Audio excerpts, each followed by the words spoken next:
Umepewa milioni, Mungu kakupa milioni, wewe wajatoa hii moja tu, bakhili. Mungu kakupa milioni, wewe wajatoa hii moja.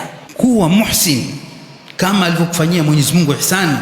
Na ndio Mtume katuonyesha mfano mpaka kaitwa katika kutoa kwake kwamba huyu Muhammad anatoa mtoo ambao kwamba kama mtu asiogopa kufakirika, asiogopa kuishiwa, asiogopa chochote mbele yake. Hii ndio yakini. Na ukumbuke Mwenyezi Mungu, hii ni so mlango wetu mzima kuutaja swala la kutoa, lakini nakuhakikishia Mwenyezi Mungu ametoa ahadi, ma nakasat malu min sadaqa, mali ma nakasa malu min sadaqa, mali haipungui kutoka na sadaka, bali daima ni kama nini? Ni kunyosheza, kutia mbolea, kutia maji. Mtafutie mtu ambaye kwamba kafakirika kwa kutoa sadaka kwa njia iliyokuwa sahihi, kwa kiwa mukhlis, mahali ndipo hakuna bali hubarikiwa.